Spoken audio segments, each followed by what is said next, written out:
Thank you for watching History Newsfeed. Please hit the like, subscribe, and notifications. We have 250 upcoming documentaries. I'm John Brown, a 16-year law enforcement veteran from the state of Arkansas. The Clinton Chronicles was originally released in June of 1994. The videotape had a very big impact, according to some, on the 1994 election. The Chronicles was put together because there were several people, not only in Arkansas but across the nation, that had documented evidence of criminal activity that involved Bill and Hillary Clinton. That evidence was never allowed to be in court. The media refused to expose this evidence. The people who prepared this film took the time and the effort to allow the people and the investigators involved to bring the evidence to you, the people, to view. What you're about to see, you're not going to believe. Some of you will say, how could this happen? All I ask you to do, sit back, view what we have, and listen to what we have to say. You make your own judgment.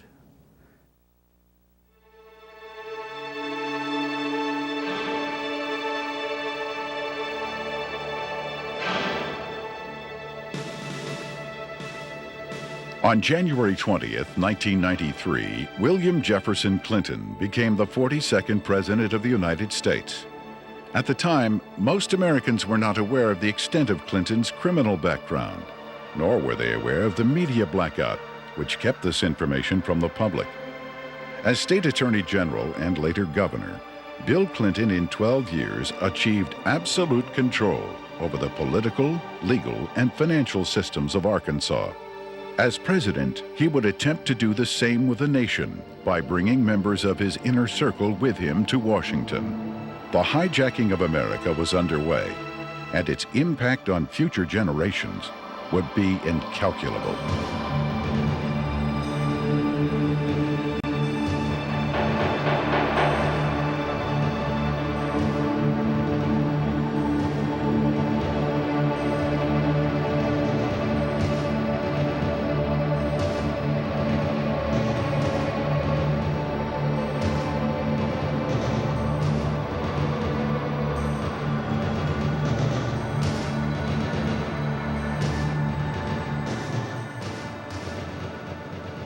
Bill Clinton was born in Hope and, of course, raised in Hot Springs. They had open bawdy houses over there at the time, and they had open gambling at the time. But Clinton grew up in that atmosphere, that different atmosphere of Hot Springs. If it felt good, you did it. He was selected to go to the national from Arkansas Boys Day, to be a delegate to the National Boys Day. And while he was there, he was able to meet John Kennedy. And I'm sure that sparked an ambition in this young man. And he apparently has always had an exceptional, keen mind, a keen intellect. And he early, evidently, had tremendous ambitions. He was gifted in so many ways. The truth is, he's one of the most charming men that I've ever met in my life. He has more energy than any 10 people I've ever known. He was able to network himself into running for Attorney General virtually unopposed. And then he was able to take that position and catapult himself into the governor's office 2 years later and started building his foundation. When you think about Bill Clinton's aversion to the truth, you wonder if this is because of the lackadaisical moral background that he's had in this area. He lied about Rhodes, being a Rhodes Scholar. He never completed that and still said he was a Rhodes Scholar. He went to Moscow and did business with them against the United States government, and he wasn't challenged by the press about that. In Arkansas, while he was governor, he said he balanced the budget 11 times. He never did it once. Also, he said he didn't raise taxes, and he raised taxes 126 times. He can accommodate any situation that comes up because he's not hemmed in by the truth. I've never felt that Clinton, consciously or unconsciously, was hemmed in with morality. I first met Bill Clinton in the mid to late 70s. He was an up-and-coming politician. There were a group of us, Jim Guy Tucker, Bill Clinton, Sheffield Nelson, and myself. And we kind of ran around and palled around with each other. It was from that point that I did a lot of projects for Bill from a marketing perspective.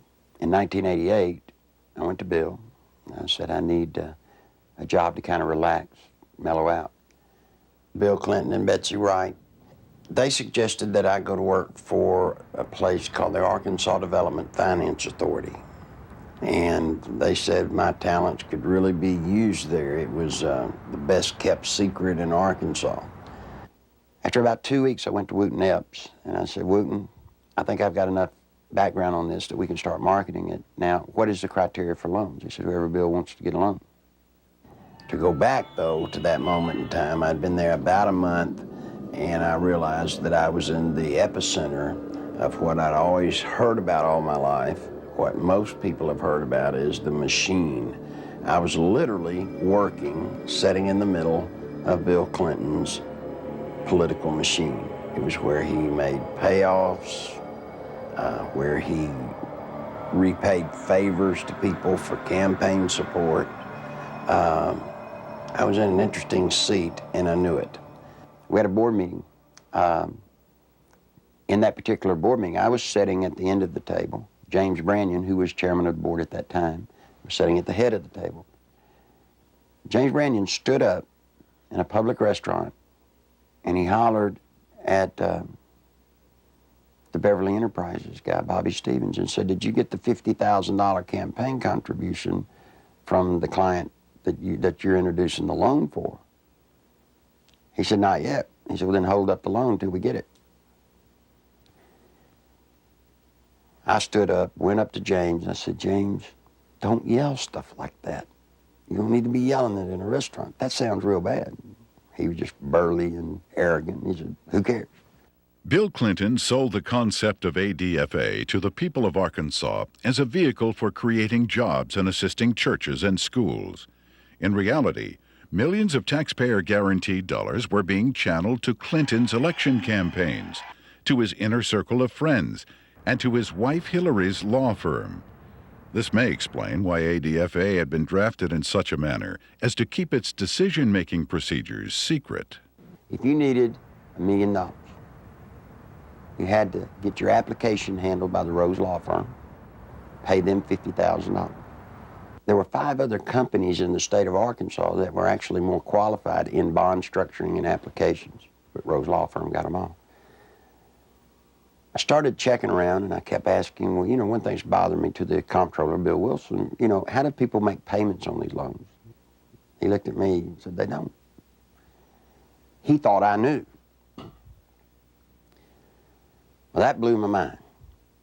And this is about 2 months in, and it was getting tough then. So I started gathering the documents. After everybody left, I would stick around as if I were working on the annual report.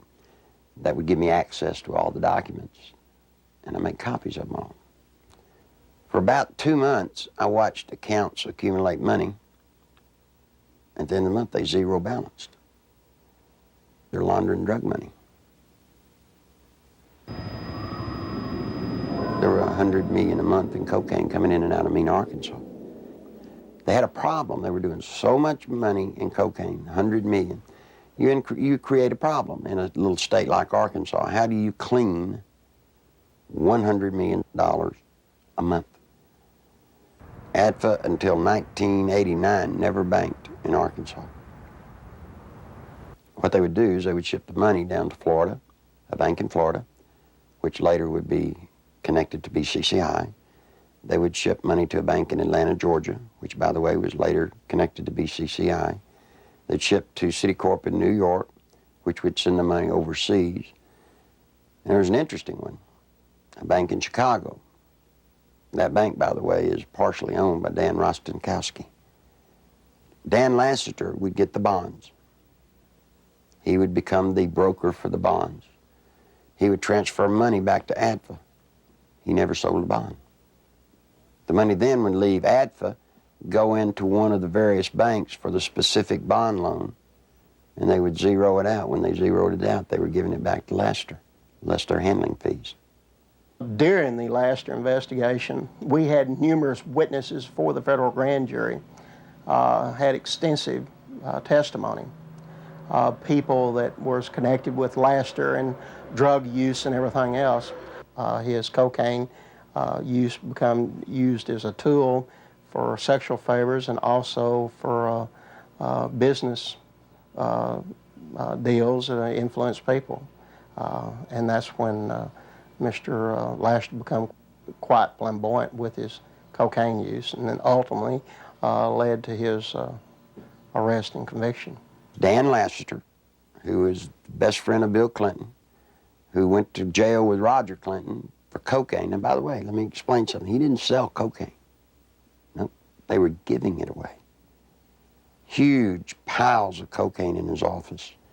Ashtray upon ashtray full at the parties, and they would give it to young girls. That's sick. I mean, they were giving a highly addictive drug to young girls. One particular one comes to mind is a 14-year-old cheerleader out of North Little Rock. She was a virgin, and ultimately he ended up sending her to a physician of his.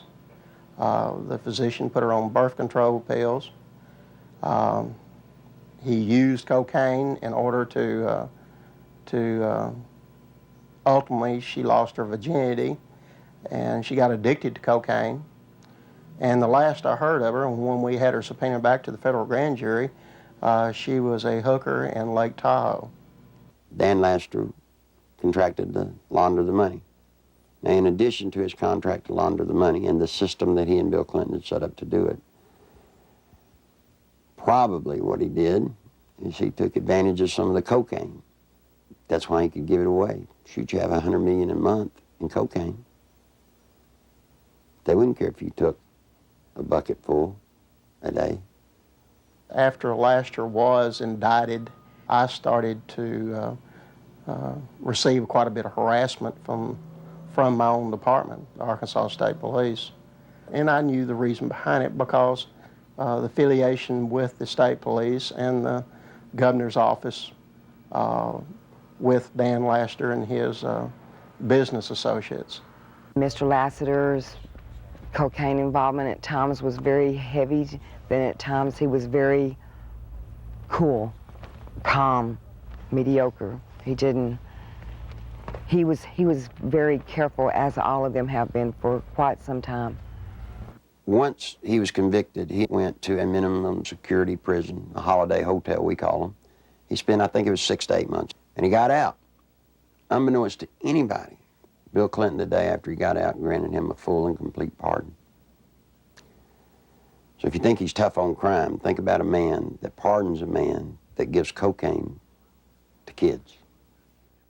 Fear of violence is robbing our children of their future. We must take away that fear and give them hope. We must give Alicia and all our children back their childhood. Working together, we can.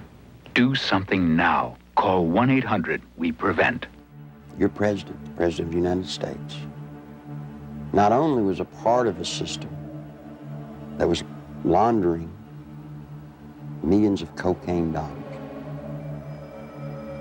your president signed off on it. He can't deny that he did. You see, because of ADFA, there's one little catch. Every loan that ADFA made, Bill Clinton himself had to sign off on it. More than Bill Clinton, you better identify the people in the loop of the drug running.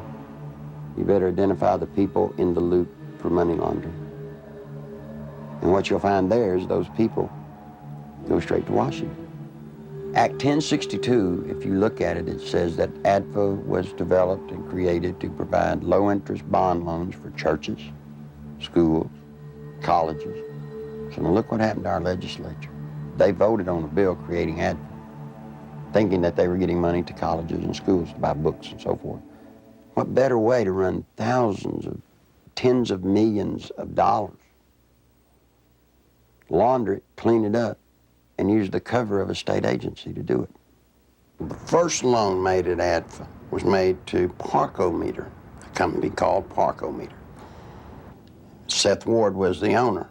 As I started looking, I found out that the Secretary-Treasurer was Webb Hubbell. Then I found out Webb Hubbell was Seth Ward's son-in-law.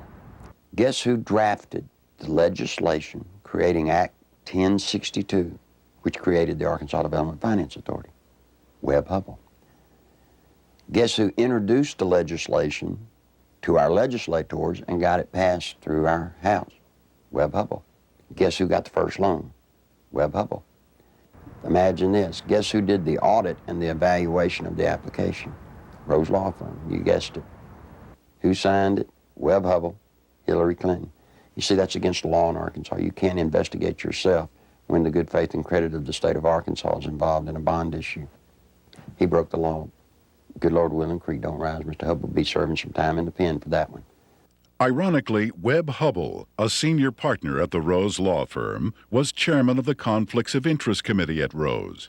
In 1988, he successfully advanced the Ethics in Government Act, which required Arkansas legislators to report governmental conflicts of interest.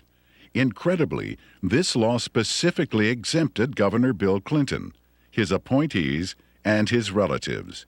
Clinton's appointment of Hubbell to the U.S. Justice Department exemplified the administration's total disregard for legal ethics. Hubbell's hasty resignation in March 1994 for overbilling of Rose clients was merely a ploy to remove Hubbell from the limelight before extensive criminal charges could be brought against him. Let me tell you about Parkometer. The first loan was $2.85 million. Never was a penny of that paid back. As the newspaper people started inquiring about the Parkometer loans, what they found was that Parkometer was actually building retrofit nose cone compartments that were being shipped to Mena. We find out that the nose cones were actually being used to smuggle dope back into the country. And what is scary, what's so scary, it's the same cast of characters. Webb Hubbell, the Rose Law Firm, are guilty, I say to you, of conspiring to defraud the state of Arkansas, the federal government, and conspired to solicit the sales and the laundering of money for illegal drugs. This is your president. This is his circle of power. These are the people, when he got elected president, he did not pass go. He took them straight to Washington with him. And by all things holy, I think he was planning to set up and do the same thing in Washington. In 1982, cocaine trafficker Barry Seal set up one of the largest drug smuggling operations in the United States in Mena, Arkansas, under the approving eye of Governor Bill Clinton. Barry Seal had a bunch of planes and supposedly had pilots. Barry Seal was a drug smuggler. Now, he tried to set it up in his home state of Louisiana, but they wouldn't let him. He had to come to a state that had a sleazy governor hooked on cocaine, and everybody knew it. Yeah, Bill Clinton was hooked on cocaine. I lived in Little Rock, Arkansas, okay? And I worked at a club called Le Bistro's, and I met Roger Clinton there, Governor Bill Clinton. So a couple of the state troopers that went with him wherever he went, Roger Clinton had came up to me and he had asked me, could I get him some coke, you know, and asked for my one-hitter, which a one-hitter is a very small silver device, okay, that you stick up into your nose and you just squeeze it and a snort of cocaine will go up in there. And I watched Roger hand what I had given him to Governor Clinton, and just kind of turned around and walked off, and that's one specific. Dr. Suen, S-U-E-N, a doctor at the medical center here in Little Rock, has taken care of Bill Clinton for his sinus problems, which may indeed be drug-related to cocaine use as they destroy the sinus passages. Governor Bill Clinton was taken into the hospital, I believe it was the medical center, on at least 1 or 2 occasions for cocaine abuse and overdosage, in which he actually had to be cared for at the hospital. It led to toga parties. And if you're not sure on what a toga party is, I've had to clarify this in the past. A toga party is where you wrap yourself in a sheet most of the time. The people at the toga parties were Governor Clinton, now President Clinton, Attorney General Steve Clark. Okay, he was there a few times. Members of the Arkansas State Police, you know, along with Roger and, you know, other people. They began to dance around, do the cocaine in one room, have sex in another room, because in the Coachman's Inn, the rooms were adjoining, you know. And to be quite truthful, you end up with somebody in particular, and you 9 times out of 10 end up having sex. And there was cocaine there. I know. I'm the one that made sure it was there. I've talked to the manager, the assistant manager for the apartment complex where Roger Clinton used to live. They've all said Bill Clinton did drugs. They saw him. I've talked to a lot of other people who have all, just like the people at the apartment complex, said, hey, John, get us to a congressional hearing. Yes, we'll sign sworn affidavits. These people want to be sure when they come forward that something's done about it, because they fear for their life, but they really want the truth to get out. I was there, coming there with Roger one night, and back in the back part of the mansion there's kind of like a living quarters type thing, and we would all get together out there and do cocaine, you know, and no, Miss Clinton wasn't there at the time. In 1983, I was made aware that Sheriff Hadaway and one of his auxiliary deputies, Terry Capehart, were investigating a smuggling operation going on at the Mena airport. They had an inside source of information. Mr. Seal, it was our understanding, was the one who had brought the operation into the Mena airport, and that had initiated the beginning of the money laundering and the illegal activity. He said 1983 was his most profitable cocaine smuggling period ever. Said that the airplanes that he had placed at the Mena airport, there were 4 of them, a couple of Senecas and a couple of Panthers, and 1 or 2 stragglers, here and there, different airplanes. He said they were purchased solely for the purpose of cocaine smuggling. There was, in my opinion, more than enough evidence to prosecute a number of people for crimes regarding the Barry Seal case at Mena. I snuck around, crawled through the bushes, thinking that I'd really have to hide to see them unloading the dope. Didn't have to. You could walk right up to the airport and they'd unload it right in front of you. They would unload it, they'd offload it. They didn't care. A certain degree of money laundering had taken place among these people that were associated with Barry Seal. What had not been done was to connect the dotted lines to ADFA. Because once you connected the dotted lines to ADFA, you had actually connected the dotted line to Clinton. In addition to the operations at Mena, small clearings in other parts of the state were used as drop points for money and cocaine. They had special cargo doors installed on the side without FAA permission, so that these doors could be opened in flight. They'd pull in, slide back, and the cocaine could be dropped out of the side in flight. When you have a public which is aware of an ongoing criminal enterprise, when you have an international cocaine smuggler who is high profile, and a lot of people know that they are operating in a small area. A lot of people knew about the money laundering It was common gossip on the street because it was so blatant. And they see investigations ongoing for several years. And they keep watching for indictments. They know grand juries are convening. They know that witnesses are supposed to be providing evidence to a grand jury, yet year after year after year, no indictments are returned. People lose confidence in the system. Clinton had integrated a number of corrupt cops, judges, and politicians into high-level positions to ensure the continued success of the drug smuggling, money laundering operations. All was going well until a fateful night in the fall of 1987. On August 22nd, 1987, Kevin had spent the night with his friend Don Henry. They left Don's home around 12:30 or quarter to 1 on the 23rd of August in early morning hours, and the next thing we knew, they had been run over by a train. There seems to be a small airstrip in the area.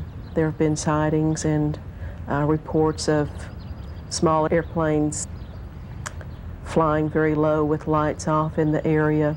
I believe they saw something they shouldn't have seen.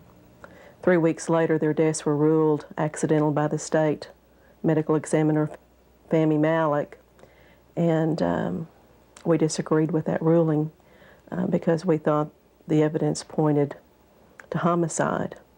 At that point, we had a lot of questions and no answers, and the facts didn't add up to what he was telling us, so we decided to get a second opinion and met with resistance from all fronts, both with our local law enforcement, with the state crime lab, with everybody that we turned to. We obtained court orders requesting samples of everything that the crime lab had for a second opinion, and Fahmy Malik resisted court orders. He refused to obey them. Ultimately, it was proven that Don Henry had been stabbed in the back and Kevin Ives' skull had been crushed prior to the placement of their bodies on the railroad tracks. However, Malik stood by his ruling that the boys had simply fallen asleep on the tracks. Malik had been kept in office at the insistence of Governor Clinton for a number of years, despite vigorous public outcry to have him removed. As long as Malik's rulings pleased the governor's office or state police, they were left to stand, no matter how implausible. Malik's obvious lack of medical knowledge reached a pinnacle when he ruled that James Milam, who had been decapitated, had died of natural causes. Yet Clinton, who had the power to remove Malik from office, insisted he stay. There were allegations of tampering with evidence in murder cases. There were allegations of perjury in different cases. It didn't seem to matter what Malik did, Clinton protected him. He made excuses such as he's overworked, he's just stressed out, he's underpaid. They gave him a $14,000 raise, which was an insult to my family as well as a lot of others in the state who to this day are struggling with asinine rulings in the deaths of children and other loved ones.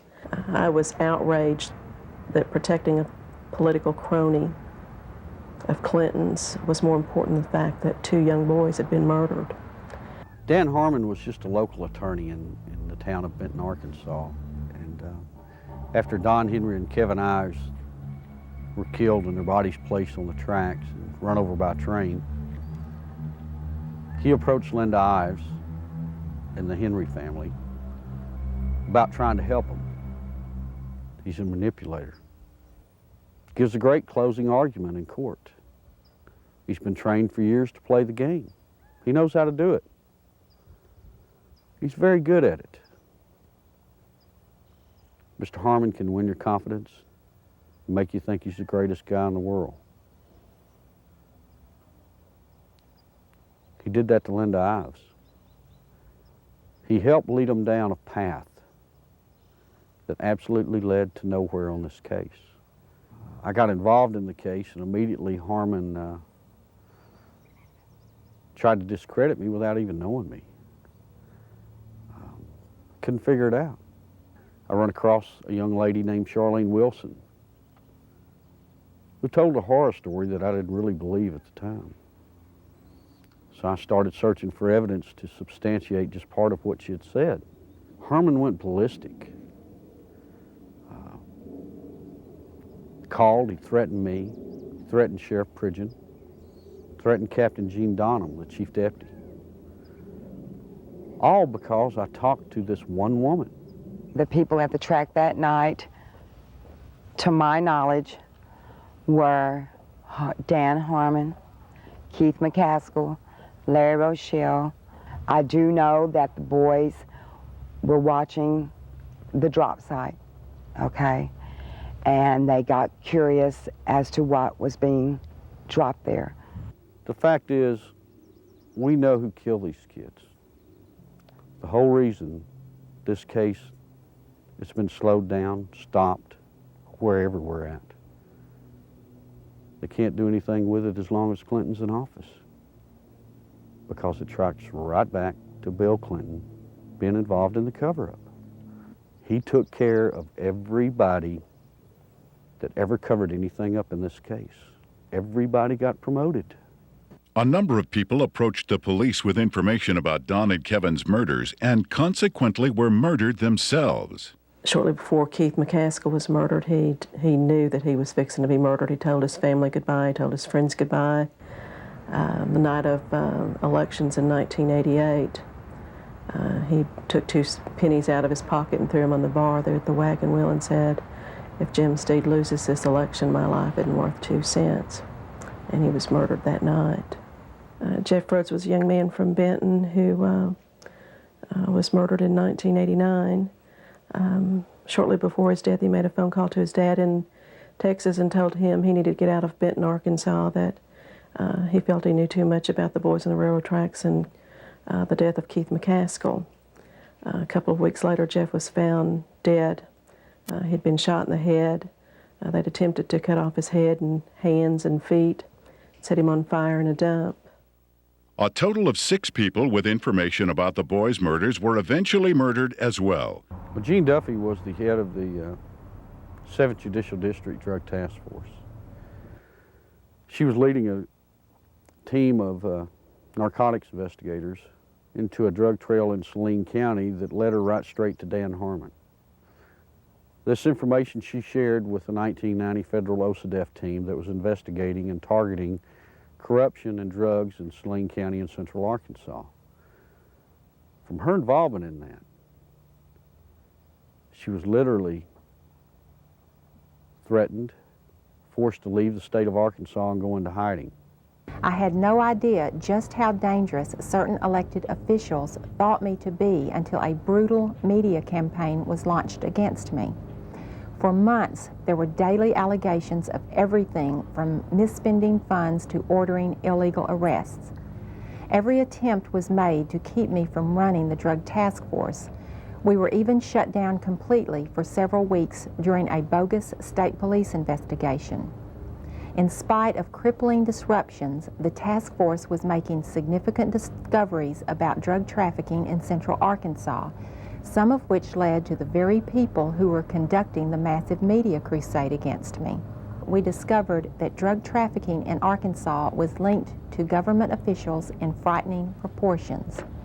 A great number of people came to me with testimony about astonishing criminal activity of very high-level public officials.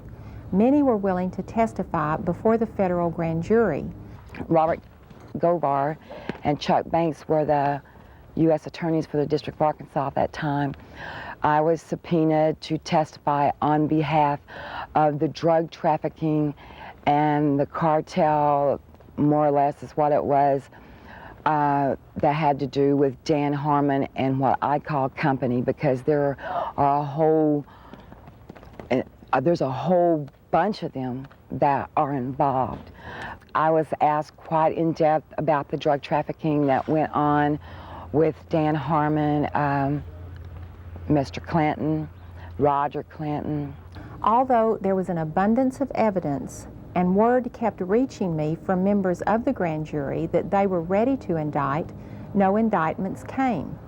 Mr. Govar also insisted that he was ready to prosecute at least 2 key figures, but the holdup was his boss, U.S. Attorney Chuck Banks. who repeatedly delayed requests for indictments. Harmon had paid a visit to Chuck Banks, the U.S. District Attorney, who was in charge of that district. It's recorded, he signed in. He was there approximately 30 minutes, and up until that time, everything appeared to be running fine with the grand jury. Then, in November, Banks removed Govar from the case, and I was fired from the task force. From this point, the ordeal turned really ugly. In January 1991, one of the key targets of Govar's investigation, Dan Harmon, took office as the 7th Judicial District Prosecutor. Harmon immediately called a state grand jury to investigate the allegations against me.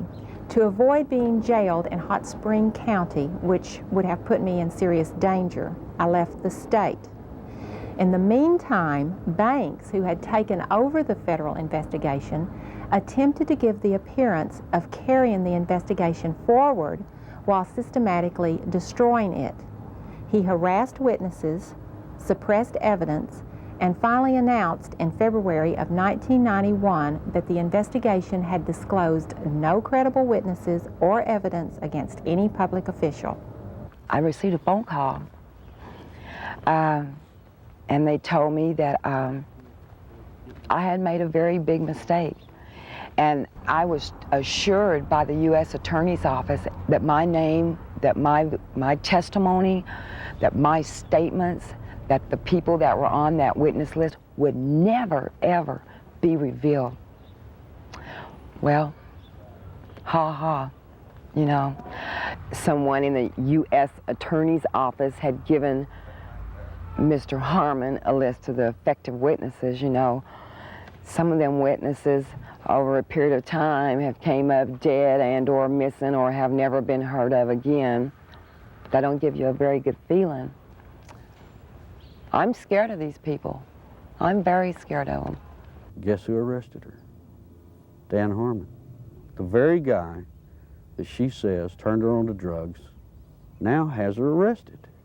Dan Harmon, he walked to me, handed me what was supposed to be a search warrant, and he said, "Bitch," excuse me for saying that, "I told you if you ever brought my name up or brought anything up about the past dealings that we've had, that I'd take you down." He said, "You're going to prison. I'm going to put you in prison." He did. I'm here. I mean, I've watched second, third offense people walk around with probation on top of probation on top of probation. Not this lady. First time she's been arrested for drugs. They allege that they found in her home. She gets 30 years. Sure, everybody ought to be able to see through this. This is a man that told Linda Ives for years, "We're going to get to the bottom of your son's death." But yet when I start making progress, it looks like the people I talk to starts getting time in the penitentiary. Linda says it's business as usual in Saline County, justice as usual in Arkansas. There aren't any words in the English language that can describe how it makes you feel as a parent or as a citizen of Arkansas to see what our officials are capable of doing.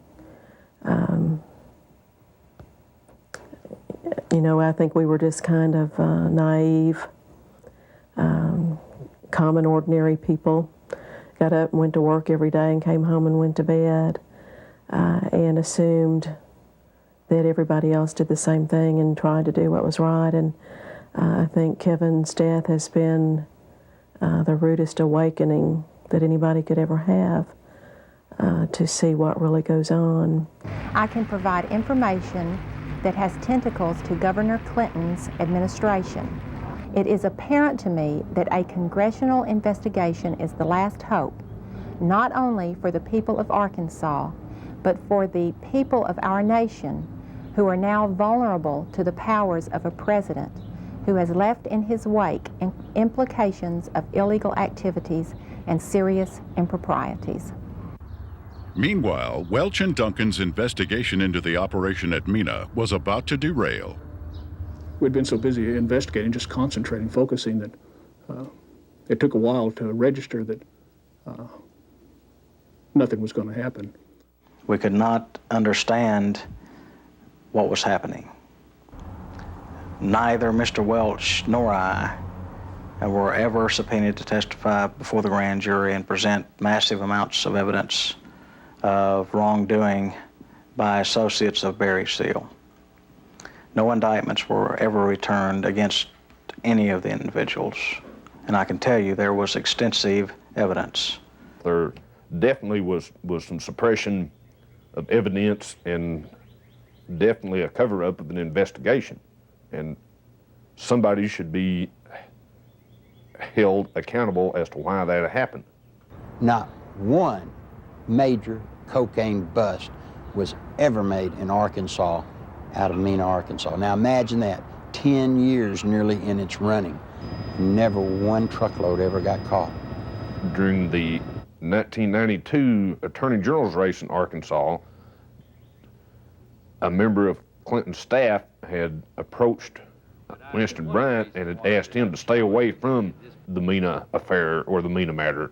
I've done quite a bit of investigation into the Mena Barry Seal case myself, and quite frankly, it is a federal problem. After Winston took office, Bill told me that he was no longer allowed to discuss the Mena Airport investigation from the Attorney General's office. The Attorney General's office is not like most Attorney General's offices across the country. We do not have the authority to convene a grand jury and initiate criminal prosecution. Well, a lot of people have said that the Mena operation stopped in 1986 when Barry Seal was gunned down. It's not true. Covert operations are still going on in Mena, Arkansas today. Now, if you stop and think, back when Bill Clinton was governor, he was asked about Mena. He said, well, that's a federal problem. I'm not going to get involved in it. Well, he's not the governor of Arkansas anymore. He's the president of the United States. We still have operations at Mena, Arkansas. This is his golden opportunity to take care of it. My question is, why doesn't he? I've always thought it was a wonderful thing to be able to serve your country as a federal law enforcement agent. And for 15 years, I did not encounter anything like the corruption which I encountered after the Mena investigations began. President Clinton's verbal commitment to a war on drugs has been negated by his actions. During his first weeks in office, Clinton revoked random drug testing for White House staff members. He eliminated 121 positions at the Office of National Drug Control.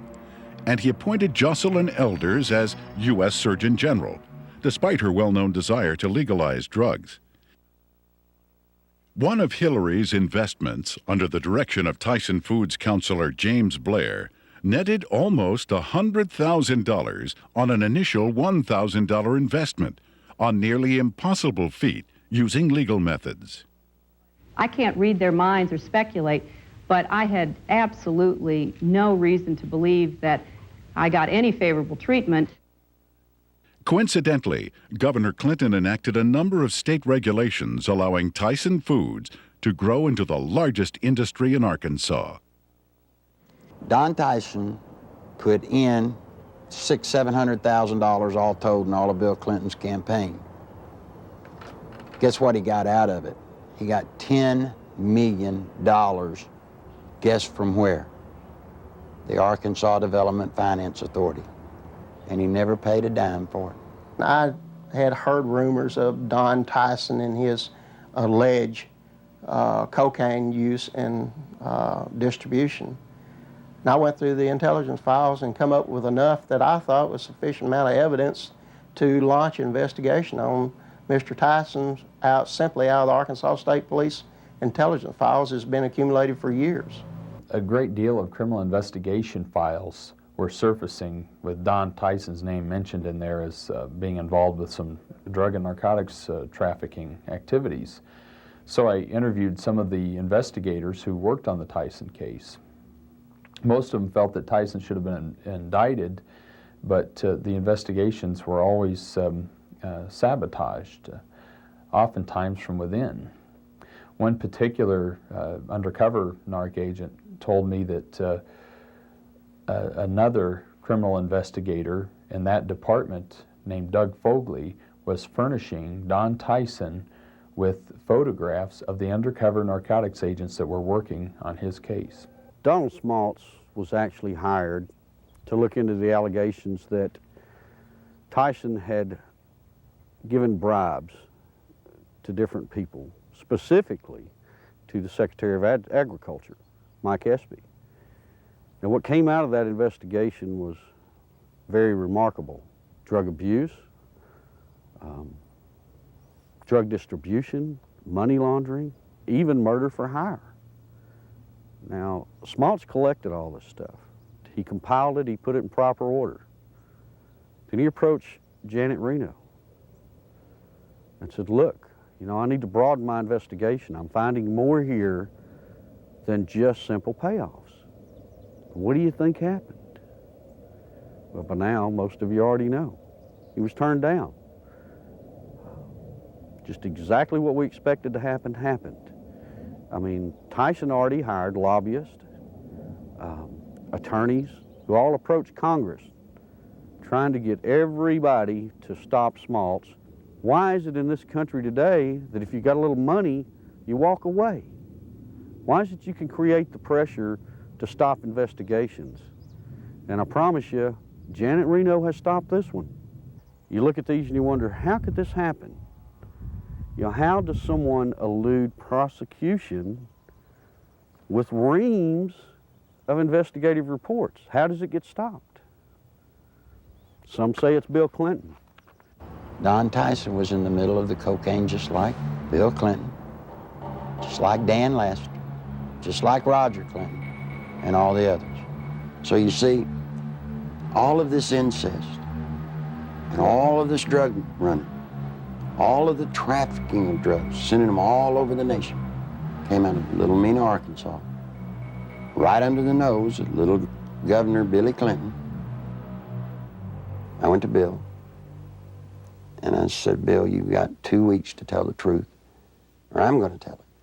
You're breaking the law, and I can't be a part of it. You made a mistake. I'm not one of your buds, or at least I'm not that big a buddy. When Larry Nichols made his disclosures, made them public, the Clinton spin doctors treated him unmercifully. It shocked those of us who had been kept in the dark through the years in Arkansas politics. The Arkansas news media had done little, if anything, to uncover anything derogatory about Bill Clinton. And for these disclosures to come out of the blue was so shocking that the spin doctors attacked the messenger rather than tried to answer the charges that Nichols had made. And they did such an efficient job that it caused me and others to look with less than favor on Larry Nichols as an individual, because all we knew about him was what they were telling and the press was printing. One of the neatest things about Bill Clinton is how he handles the media. You see, Bill Clinton's an attorney, and when a witness comes out against his client, what's the first thing an attorney does? He tries to discredit that witness. They accuse me of everything under the sun, day in, day out. Every week, there was some new scandal in the paper that I was involved in. 6, 8 weeks later, they print a retraction. Wasn't me. But to this day, people in Arkansas think that I'm some evil person. As a result of that, the boy had to pay a high penalty. In his credibility, he had to pay a high penalty in his acceptability. And then when the new evidence came out that supported everything that Larry Nichols had said, he finds himself, I think, probably in the position of knowing that he had been exonerated, but he has not been exonerated in the minds of the people generally, in my view. And he finds himself probably in the position of wondering where he goes now to get his good name back. A lot of people wonder how Bill Clinton could control a state the size of Arkansas with the absolute authority that he did. It's not hard. You see, after 12 years, after kissing the people that have the money, Bill Clinton controlled the legal system. He controlled the judges. He controlled the attorneys. He controlled the banks. It's just a small state, a one-party state. What tends to happen in small states like that, I think, is the longer the person remains governor, that I think the greater the abuses are. And I think the abuses were very, very widespread under Bill Clinton. One thing that's very difficult for people to understand, Bill Clinton doesn't care about money. He cares about power. All he needed ADFA to do was to channel money to the big players financially. I got tickled when the reporters during the campaign came here. They were looking, trying to find out where Bill Clinton profited. He didn't. He profited by putting money into his friends' pockets. The way they were doing these bond issues and just the whole political atmosphere, quite frankly, was a scandal. But that's the way things had historically been done in Arkansas. But imagine this, imagine the power this man has in Washington, D.C. Imagine what he can do to this nation if he gets that circle of power going there, as he did here. Nothing I can do, nothing you can do can stop it. Because he'll have the absolute power, and believe me, he will use it to have you investigated, to have you arrested, to have your company audited. No, that's what'll happen when his circle of power is complete. When I worked at ADFA, it was not uncommon for Bob Nash to call me up and say, hey, Nichols, the governor needs about $5 grand transferred to his travel account so he can go see his ladies. And we would at ADFA transfer $5,000 to $10,000 for him to go see his girlfriends in either LA or New York.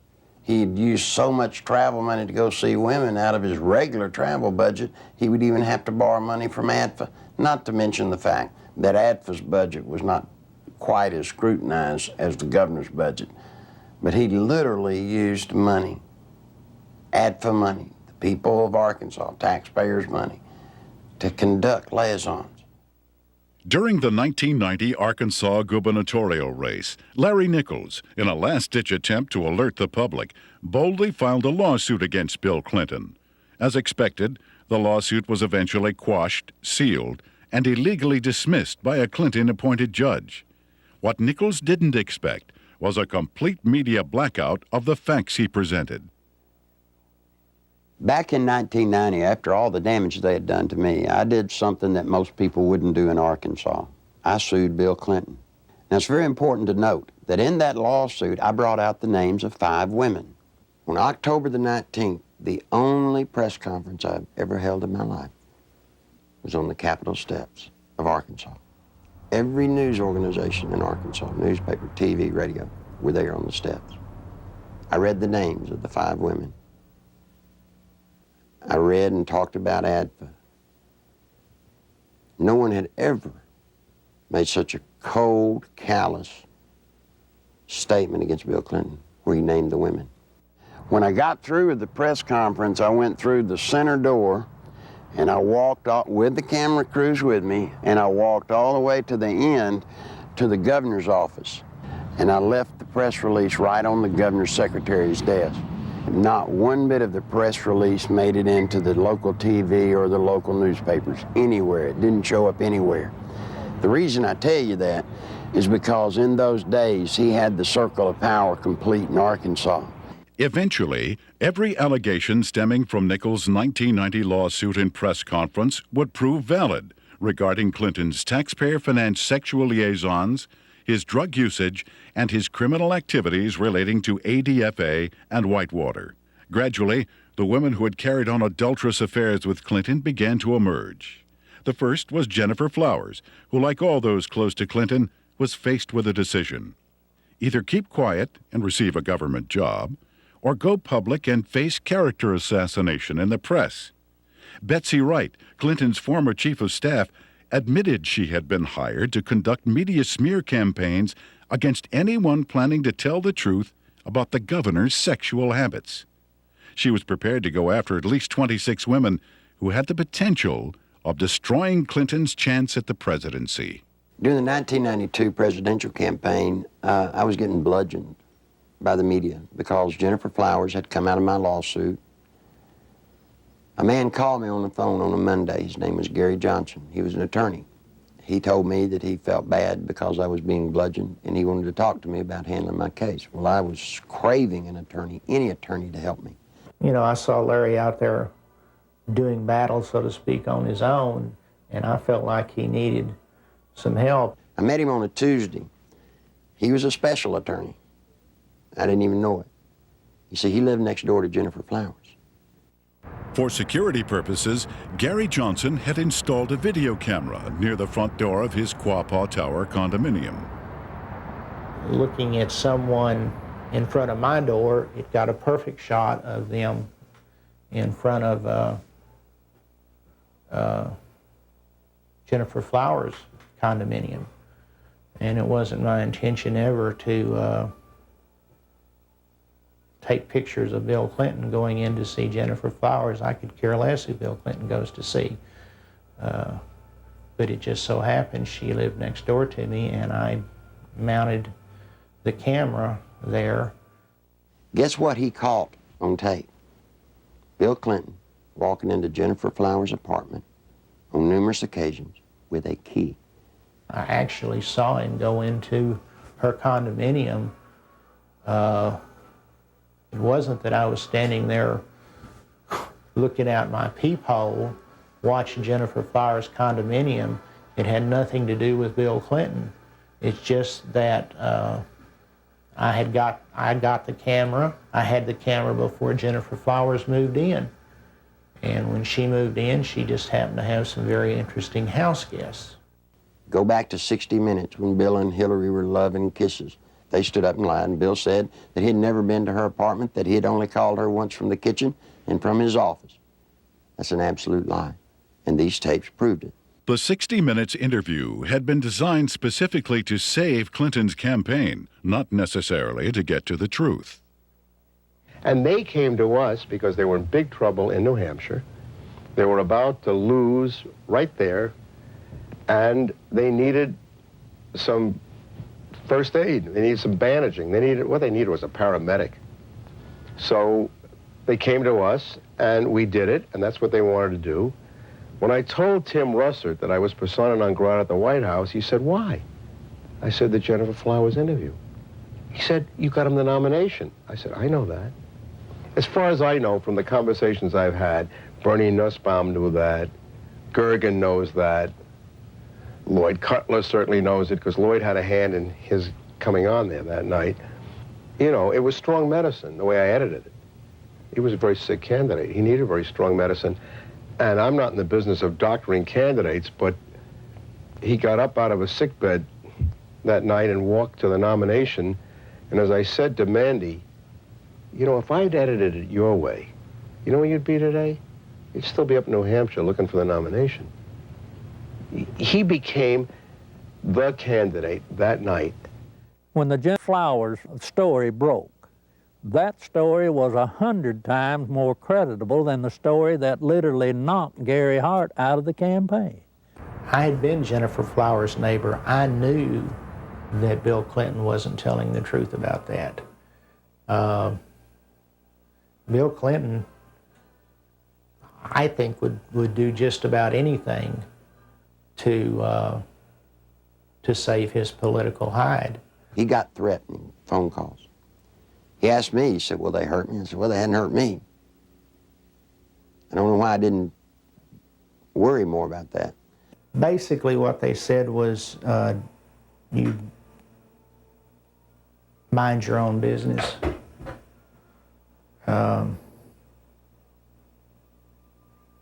And all it did was made me mad. I never thought in a million years that anybody would follow up on it. We filed the request for the subpoenas on Thursday. Saturday morning, we found Gary Johnson beaten and left for dead. And without getting into gory details, both elbows were dislocated, his collarbones were broken, his spleen and his bladder were ruptured with holes the size of $50 in them. His nose, his sinus cavities were all crushed. He had been beaten by Clinton's people. Were they very large? Yes. Yes, they were. Did they say, where's the tape? Yes, they asked me for the tape.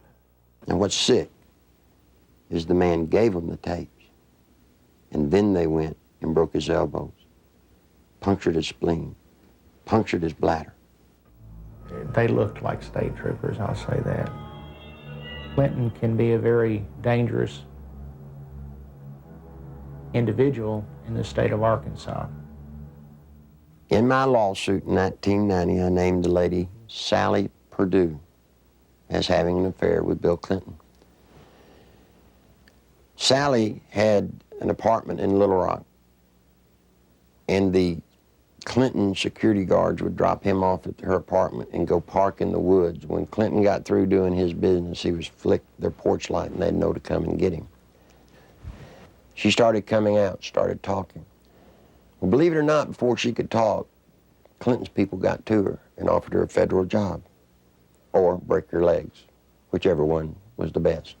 Sally Perdue, former Miss Arkansas and radio talk show host, carried on a sexual relationship with Governor Clinton between August and December 1983.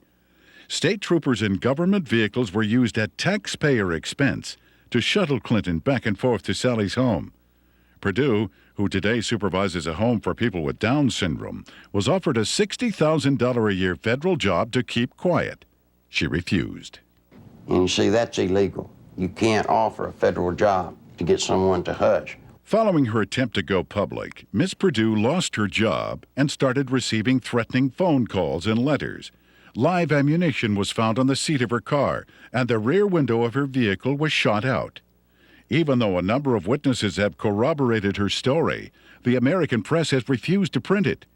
During the 1992 presidential campaign, interviews with ABC and NBC, as well as an appearance on the Sally Jesse Raphael show, were taped, but were never aired. She'd actually been on the Sally Jesse Raphael show right after the New York primary. Did you know the TV stations around the country blacked out that program and wouldn't show it? In December 1993, former bodyguards of Bill Clinton came forward with detailed information regarding the governor's sexual encounters with a number of women. Larry Patterson and Roger Perry, both veteran Arkansas troopers, boldly spoke on the record. Two other troopers who initially spoke off the record were later identified as Danny Ferguson and Ronnie Anderson. In April 1994, a fifth trooper, L.D. Brown, came forward and corroborated their stories, adding that Clinton's sexual partners numbered over 100 during the period he was employed by the governor. The trooper's official duties included approaching women to obtain their phone numbers for Clinton, driving him to rendezvous points in state vehicles, guarding him during sexual encounters, securing hotel rooms, and lying to Hillary about his whereabouts. Phone logs and other corroborating evidence fully back these reports. I saw on several occasions Bill Clinton engaging in sexual acts while I was either blocking the road or working security at the governor's mansion. I saw them with my own eyes take place. So it's not a rumor, it is firsthand. The entire conversation inside a vehicle in a 2-hour drive from one point to another would be totally about sex and women or jokes. He would actually ask people how they performed oral sex on women in cars. I've been in that conversation. He would ask if you had ever had 2 to 3 women at one time in one bed. Things like this. Bill Clinton was obsessed with that. The first or second time that you're with him and you're alone and you see some attractive woman, he would say, "Hey, Larry, what would you like to do to her? And, you know, this is the governor of the state of Arkansas. The majority of his off time was spent trying to figure out ways to be with women that he wanted to be with. He was more discreet during a campaign year than he was in a routine year as governor, an off year. We were required to work overtime so we could sit outside someplace and block the road, or sit in some driveway, or sit at some, you know, apartment complex while he went in to take care of his female friends. You know, state money was utilized. He had certain troopers that he used for certain women, and Larry Patterson and Danny Ferguson were used for 2 women in particular. He would tell you, Larry, see the blonde-headed lady in the green outfit, go get her name and her telephone number for me. He would say, she has that come hither look. And that was verbiage that he used quite often. And on several occasions I have gone out into the crowd. I never had one of the females to refuse to give me her name and her address. On one occasion, it was a Christmas parade of 1989 in a small town in northeast Arkansas. And he picked a lady out of the crowd and asked me to find out who she was. He just carried on about how beautiful she was, how good looking she was, how big her breasts were and things like that. And I found out that she was interested in a state job. And she gave me her name and number, and I said, well, maybe the governor will call you, or can I call you? And when we got in the car, I gave the governor her name with her phone number, and I said, you'll like this, she's interested in a state job. And he said, oh, good, good, good, good, good. The next time I saw that lady, she was working for Bill Clinton in his presidential campaign the night he announced his candidacy for president. I was told by Bill Clinton that this was part of my job, to keep people from finding out about his affairs. Most of the women that Bill Clinton had sexual affairs with were well taken care of. They have good jobs, or their husbands ended up with good jobs. They were well taken care of, and the actual time spent trying to cover up these affairs while he was governor was nothing like it was when he announced that he was running for president. In an attempt to silence the officers, the Clinton administration launched an elaborate counterattack, which included urging Ferguson to change his story and levying false accusations of insurance fraud against Perry and Patterson. When Larry Patterson and Roger Perry came out, Clinton's security guards, they substantiated everything that I'd alleged in the lawsuit. These people were there, they were his bodyguards. But watch what happened. The same thing that happened to me, they planned to do to them. They roasted them in the media. They said they were committing insurance fraud. The evidence of that these state policemen have brought forward relative to Clinton's womanizing is being questioned by the spin doctors as not being credible. Yet it is more credible than the evidence on 90% of the people who are confined now on death row across America. Is this fair? Did y'all see the papers saying that the troopers were telling the truth and were found innocent? Ere to the stories they were telling have a basis, since they're not the scumbags that the spin doctors for Clinton tried to make them out to be? These two have had the courage to come forward, and the evidence that they have presented has not only been credible, but it's been overwhelming. And the truth is, I'm convinced that it's just the tip of the iceberg. On May 8, 1991, Paula Jones, a state employee with the Arkansas Industrial Development Commission, was working the registration desk for the governor's Quality Management Conference at the Excelsior Hotel. Governor Bill Clinton was to be the main speaker. I was approached by one of Bill Clinton's bodyguards named Andy Ferguson, and I was given a number. And I asked him what it was. I held out my hand, and he said, it's a number to a hotel room that the governor would like to meet with me. Well, I was surprised, and I kind of talked it over with my coworker, and we didn't have any reason to believe that we couldn't trust him, so I agreed to go on up to the room and meet with Mr. Bill Clinton.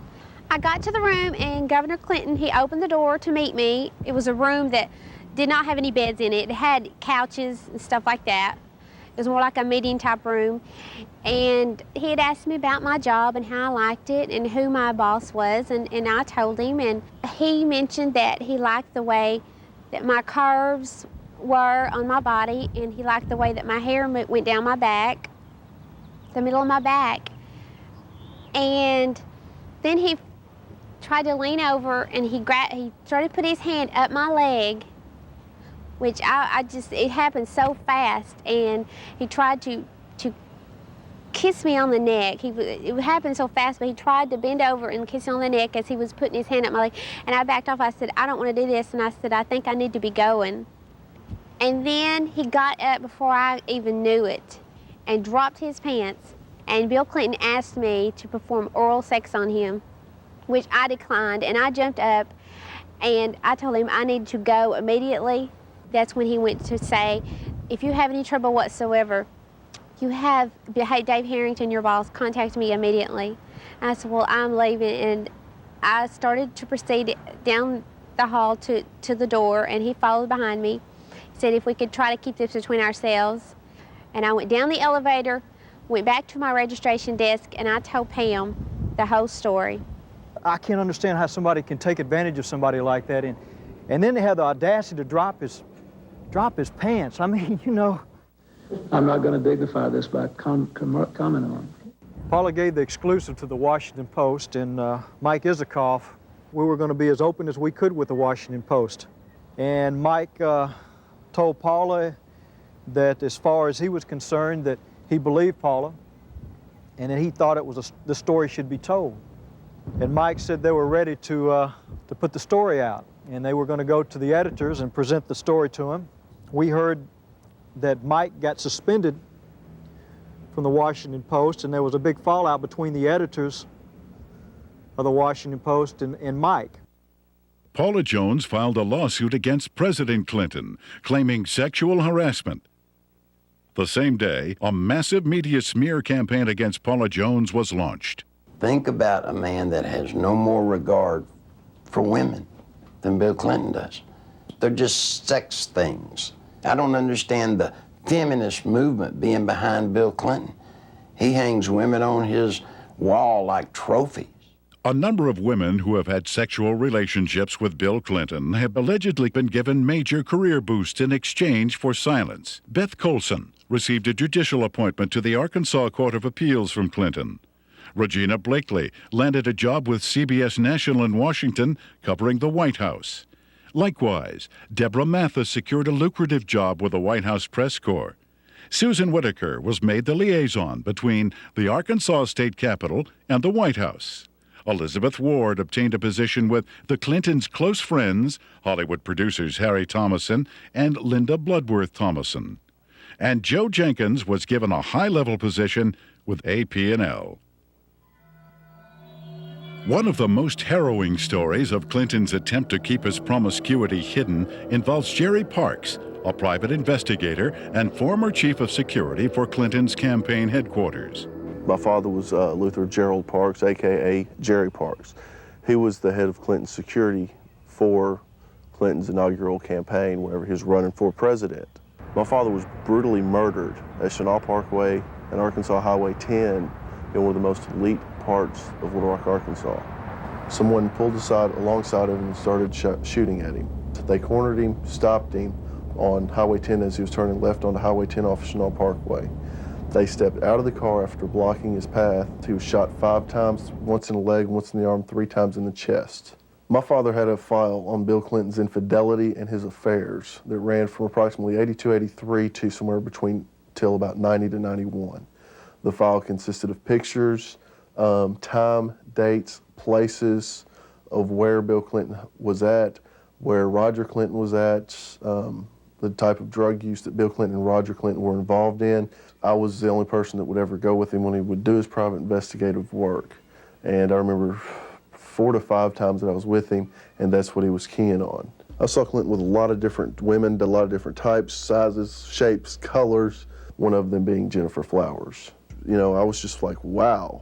It was more neat than anything else that, you know, somebody that is this famous, this bigwig, can get away with this. This just blew my mind. Shortly before Jerry's death, the phone lines at his home were cut, the security system was disconnected, and the Clinton files were stolen. I believe my father was assassinated because he was the one link that could actually close everything and completely shut Clinton down. I feel that Bill Clinton had my father killed to save his political career. When I did contact Little Rock Special Investigative Services, they told me that they'd been pulled off the case 3 weeks prior to that. That just blows my mind on how when I hear they're making progress, all of a sudden they're pulled off the case. Something's not right there. Bill Clinton has been the way he is ever since I've known him. He hasn't changed. He will not change. People inside the White House today tell me that he's running sexcapades in and out of the White House like have never been there before. It's a disgrace to America. If we had known his background, the people of Arkansas would have never elected him governor of this state. And I charge the media of this state for not doing their duty and exposing these things that have since become matters of fact. He's a womanizing, dope-smoking, liar, and a draft dodger. I don't remember those being in the Constitution as exactly the model qualities we want in a president. I think the media has been part of the covering up of the actual true story of and character of Bill Clinton. I believed with all my heart that the American people had the right to know what they had been sold. Bill Clinton is not the person that they voted for. Voters who depend on the media for unbiased information regarding political candidates have been betrayed. Much of the information concerning ADFA, Whitewater, and Clinton's sexual promiscuity was known by the media as early as 1990, yet was kept hidden. The media's heavy pro-Clinton bias prior to the 1992 election was best summed up by Newsweek when they candidly stated, "Truth is, the press is willing to cut Clinton some slack because they like him and what he has to say." In May 1994, Newsweek added, "The national press has been restrained in its accounts of Bill Clinton's private life, and with good reason. Most of those who have made charges against him have been despicable people, jealous and stunted sorts." What an indictment about the media. You knew the truth about Bill Clinton. You just didn't like George Bush. I know Bill Clinton probably as well as anybody. We used to train him on how to look straight into a camera and lie through his teeth. And you see, part of Bill's pathological lying is the fact that we've taught him how to believe the lie that he's telling. And once he believes the lie, then he can sell it to you as the truth. The world is at risk when the commander-in-chief of the United States of America is a man that will look at another government who will make trade deals and lie through his teeth. Clinton could get us involved in a hopeless quagmire easily in Europe, in Africa, in North Korea, in any number of places, because not only of his ineptness and his lack of understanding, but his contempt for military things. This goes back at least as far as the 60s in his college days, when he not only attended and participated in anti-American rallies, but organized them. And incidentally, those were not anti-war rallies. those were anti-American rallies. He has no loyalty to this nation. He has no loyalty to its fighting men. He has not enough integrity to have any loyalty to its population. He knows how to say the right things, but he's lied for so long that I really don't think he knows the difference anymore between the lie and the truth. Bill Clinton was dishonest on a daily basis. I mean, there's more dishonesty in his life than there is honesty. I mean, it's maybe being a politician in these days and times, you have to tell one group of people what they want to hear and another group what they want to hear. And if the truth conflicts, then so be it. The media has not been able to ascertain today that there's a human being sitting in the presidential chair of the United States of America that lies with everything he says. They still believe somehow in the office of the presidency, they still believe there's some integrity there. Attempts to keep the criminal activities of Whitewater concealed from the public were largely successful prior to the 1992 election. After that, however, the raging Whitewater Rapids could no longer be contained. What the Clintons claimed as a simple money-losing investment was in actuality a series of complex business transactions and cover-ups, ultimately costing the American taxpayer more than $60 million. When this is all over, it's going to be the same story we've been telling for 2 years. We made a bad investment, we lost money, and there's really not much more to add to it. We have enforced higher standards against ethical conflicts than any previous administration. Whitewater may have begun as a legitimate real estate venture, but it came to be used to skim, directly or indirectly, federally insured deposits from an S&L and a small business investment corporation. When each failed, the United States taxpayer became obligated to pick up the tab. 2, the family of the former governor of Arkansas received value from Whitewater well in excess of resources invested. 3, taxpayer guaranteed funds were in all likelihood used to benefit the campaign of a former governor. 4, the independence of the United States government's regulatory system has been flagrantly violated in an effort to protect a single American citizen. People should not be able to raise questions and erode people's moral authority in this country. It quickly became obvious that Whitewater would engulf the Clinton administration if ignored. A twofold counterattack was put into action. The first was to win sympathy from the conservative populace, who were among his chief critics. Clinton embarked on a series of appearances heartily promoting himself as a born-again Christian who supports and practices traditional biblical family values. While the uninformed may have been fooled, those who realized what was happening were outraged at the blatant hypocrisy. This is a place where I have come to seek divine guidance and support and reassurance.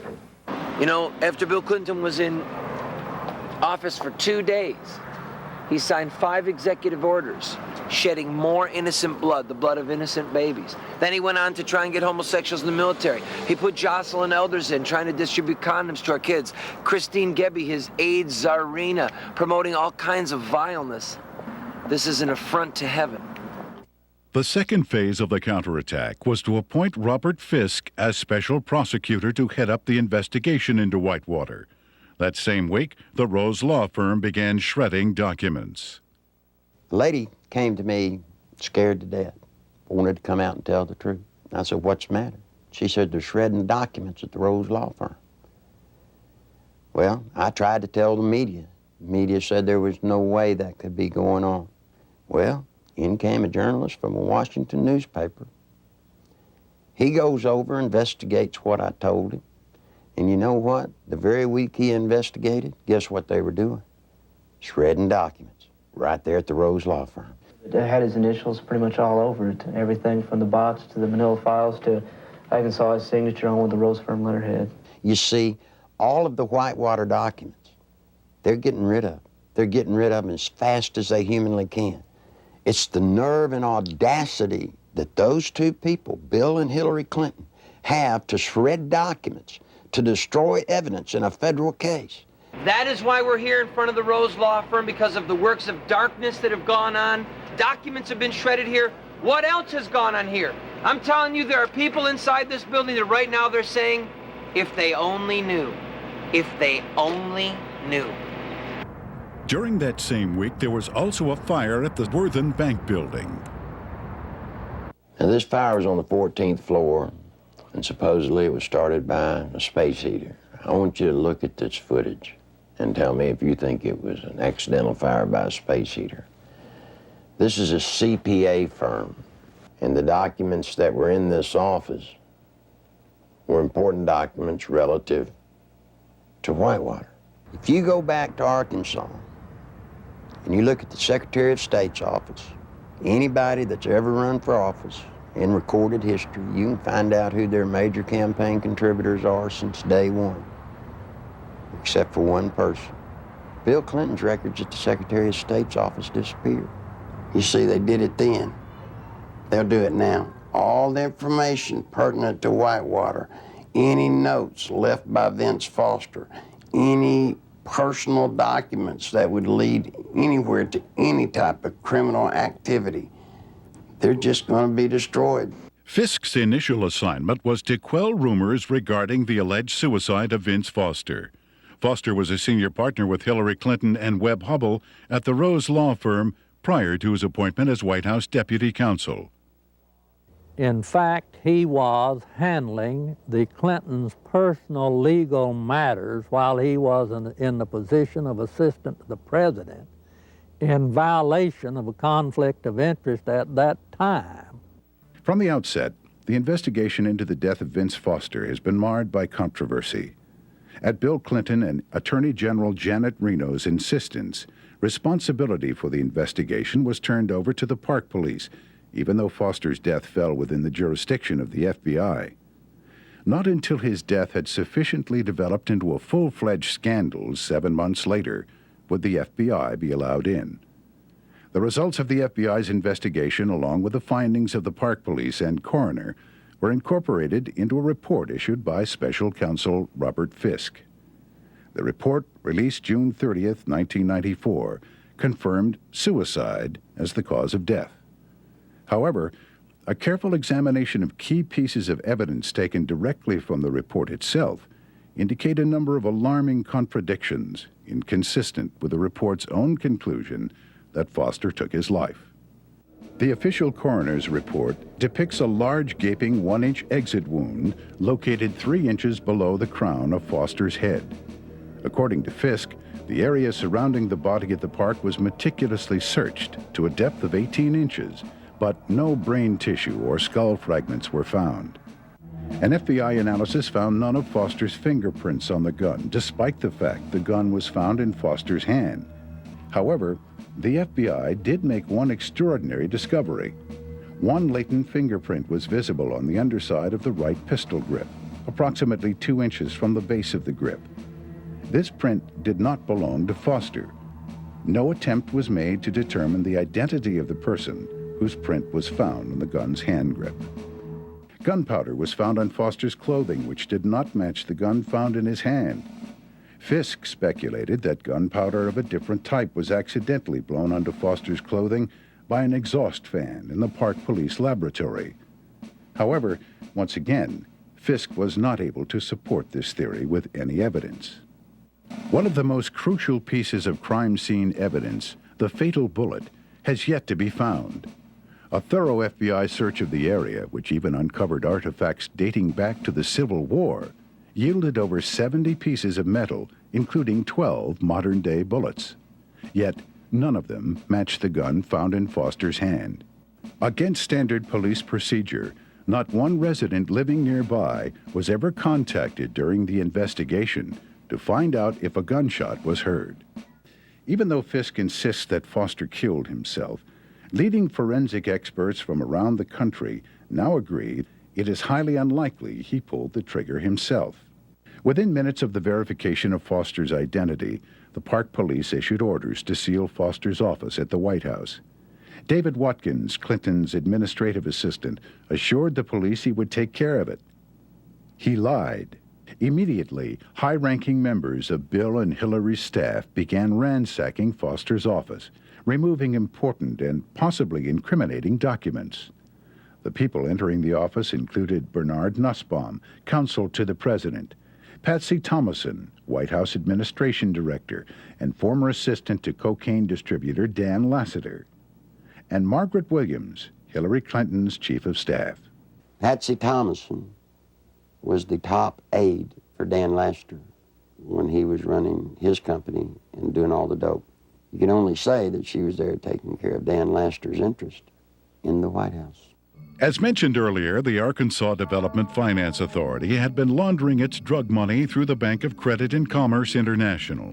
BCCI collapsed in the early 1990s. Millions of depositors and taxpayers lost billions of dollars, making it the worst banking scandal in history. Heading up BCCI was former Defense Secretary Clark Clifford. The overwhelming criminal charges against Clifford were eventually dismissed by President Clinton. The attorney for Clifford and BCCI was none other than Robert Fisk. Fisk knew that a thorough investigation of Whitewater would eventually lead to ADFA and his former client, BCCI. Fisk also knew he would never be able to complete his investigation since it is illegal to prosecute a former client. Fisk was not selected by the Justice Department to investigate Whitewater at all, but to simply subpoena documents and testimony, making sure they never see the light of day. The investigation of Whitewater is being handled by an independent special counsel whose appointment I supported. Our cooperation with that counsel has been total.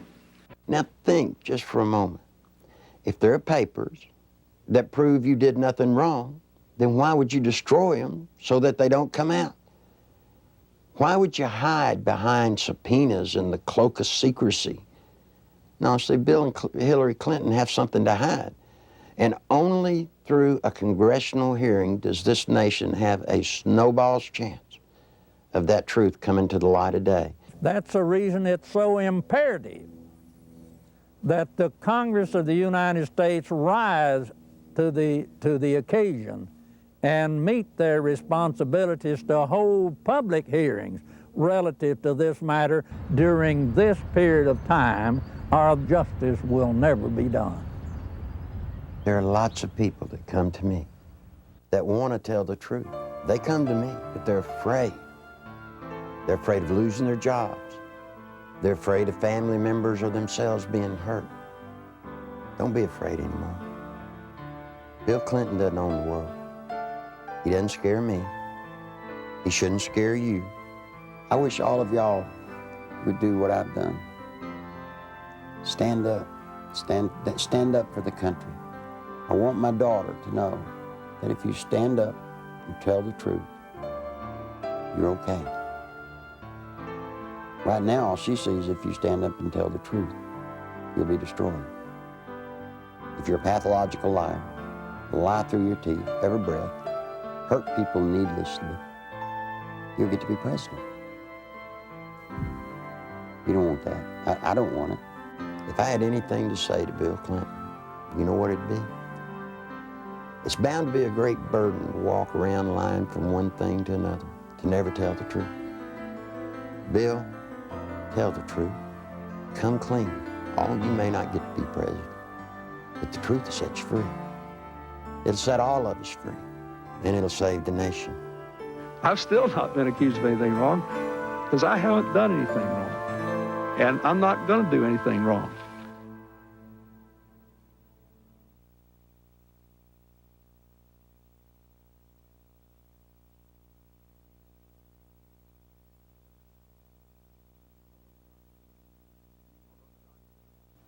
Although the documented information contained in the Clinton Chronicles continues to be reported in England and other countries, here in America, the media blackout continues. On July 14th, 1994, copies of the Clinton Chronicles video were hand-delivered to every member of the United States Senate and House of Representatives. On July 25th, documentation supporting the film was presented to Congress at their request. Whitewater hearings were scheduled to begin the next morning. However, the then House and Senate majority leaders, plotting with Robert Fisk to withhold evidence, refused to allow any of this documentation to be admitted. In addition, eyewitnesses willing to testify under oath who could confirm Clinton's involvement in the Arkansas drug smuggling money laundering operation were flown into Washington, but were barred from giving any testimony. Once again, the Constitution of the United States was undermined, and the American people were not allowed access to the truth. That same day, a massive media smear campaign was launched against the Clinton Chronicles. Time magazine, Newsweek, U.S. News and World Report, and major newspapers around the nation simultaneously published false information about the video in an attempt to diminish its distribution. Nevertheless, members of Congress point to the Clinton Chronicles as playing a major role in bringing about the firing of Robert Fisk, as well as the reopening of the investigation into the death of Vince Foster. On August 3, 1994, Larry Nichols was arrested on false charges of writing 2 bad checks and failing to obey a yield sign 7 years earlier. The American media reported the arrest. When the Arkansas police admitted that the checks and traffic violations were fabricated, charges were dropped, yet the media failed to report it. Nichols has suffered 3 attempts on his life since the release of the video. Federal agent Bill Duncan, a 15-year IRS veteran with a permit to carry a gun, was arrested for carrying a weapon, then handcuffed to a pipe in the basement of the Washington, D.C. police station and later released. This incident effectively brought the Mena drug smuggling money laundering investigation to a halt. Duncan was later instructed by his superiors to lie to a federal grand jury regarding the results of his investigation. When he refused, he was forced to resign. Arkansas State Police investigator Russell Welsh nearly died after being poisoned with military-grade anthrax, a poison available only through the United States government. Arkansas State Police investigator Dr. Lauder, who successfully led the investigation against cocaine distributor Dan Lassiter, was forced to resign after attempting to reopen the cocaine trafficking investigation into Don Tyson. John Brown, Saline County homicide detective in charge of the Ives Henry murder investigation, was removed from the case after providing Congress with information linking the Clinton administration to drug trafficking in Mena, Arkansas. Brown was forbidden by his superiors to discuss Clinton's connection to the Ives Henry case, and after his refusal to do so, was forced to resign. In February 1994, veteran journalist L.J. Davis was beaten in his Little Rock hotel room. His attacker tore pages from his notebook which contained information about the inner workings of the Rose Law Firm and the Arkansas Development Finance Authority. In March 1985, Wayne Dumond was castrated and subsequently imprisoned for allegedly raping Bill Clinton's 17-year-old cousin. Even after evidence had proven that Dumond had been falsely accused and was completely innocent, Clinton blocked his release from prison. To date, every case which would link Bill Clinton with any criminal activities have been effectively shut down by various governmental agencies. The one office that all of us universally look up to, irrespective of what party or political philosophy we espouse, is the presidency of the United States. Since the election of Bill Clinton in 1992, we Americans, with sadness, have learned week after week to have different stories come out from around the country pointing up the reality that we have in the White House today, a draft-dodging womanizer who is a pathological liar. It's a very dangerous thing for America and a dangerous thing for the world. I can only, conclude that the responsible course for the House of Representatives to do is to introduce a resolution of impeachment against Bill Clinton. It is with sadness that I make this statement because this action will introduce something that we Americans don't want to see in our political process. But we can't continue down the course of what we see unfolding before our eyes almost every week or almost every day. And the best thing for all of us is to get it out in the open and go forward and let the chips fall where they may. Under our Constitution, the House introduces a resolution of impeachment, and the U.S. Senate is a place where a trial takes place. And I think for the good of the country, for the good of the peace and tranquility of the Western world, this is a course that Congress should take.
Thank you for watching History Newsfeed. Please hit the like, subscribe, and notifications. We have 250 upcoming documentaries.